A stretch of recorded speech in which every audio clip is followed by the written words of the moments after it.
त्योहार के इस सीजन में आई है बड़ी खुशखबरी।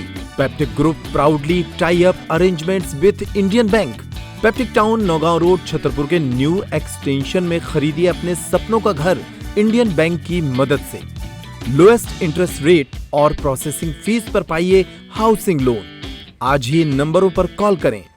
इंदौर में उच्च न्यायालय ने संस्था पौरुष के आयोजक के दशहरे पर सूर्पनखा पुतला दहन पर रोक लगा दी।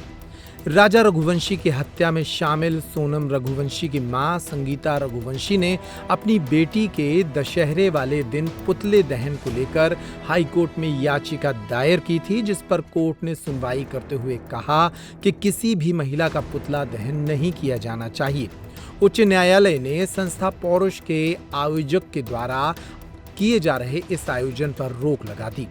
दरअसल 2 अक्टूबर को इंदौर शहर में विजयदशमी के अवसर पर पौरुष नामक संस्था के द्वारा यह आयोजन किया जा रहा था, जिसमें शूर्पनखा का एक पुतला दहन किया जाना था, जिसमें ऐसी महिलाओं के चित्र जलाए जाने थे जिन्होंने अपने पतियों की हत्या की है।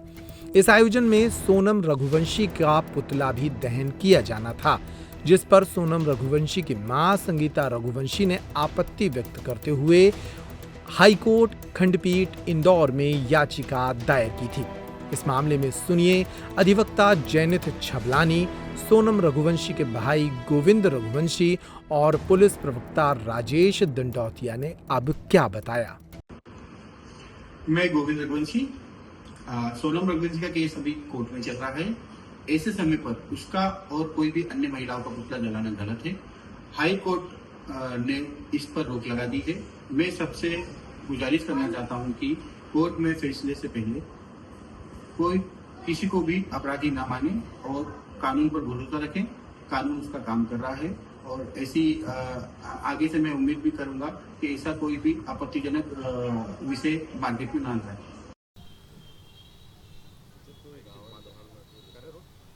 सर, संस्था पौरुष ने एक रावण दहन की अनुमति मांगी थी, जिसको हाईकोर्ट ने रद्द कर दिया था। अब उन्हें वापस अन्य विकल्पों की भी अनुमति मांगी थी। देखिए, थाना खजराना में इनके द्वारा एक आवेदन दिया गया था, लेकिन थाना खजराना के द्वारा इसमें अभी फिलहाल नॉट रिकमेंड कर दिया गया है।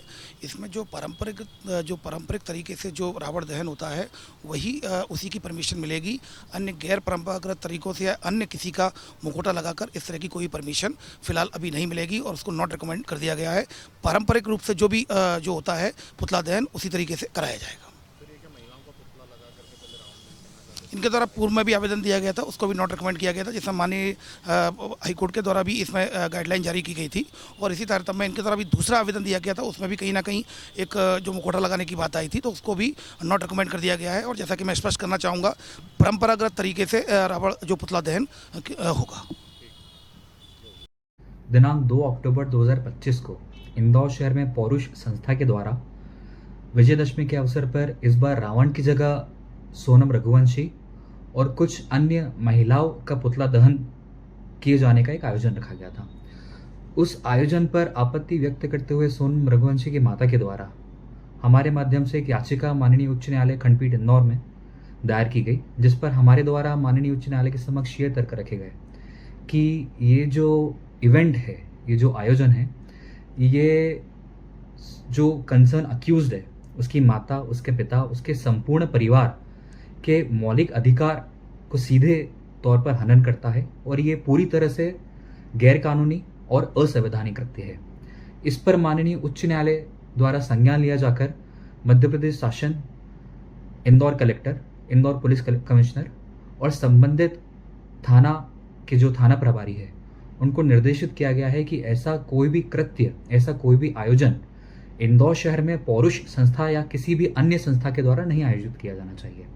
साथ ही माननीय उच्च न्यायालय ने ये भी अपने आदेश में लिखा है कि इंडिया जो एक डेमोक्रेटिक कंट्री है, उस कंट्री में इस तरह का कोई भी आयोजन पूर्णतः असंवैधानिक और नागरिकों के मौलिक अधिकारों का सीधा हनन है।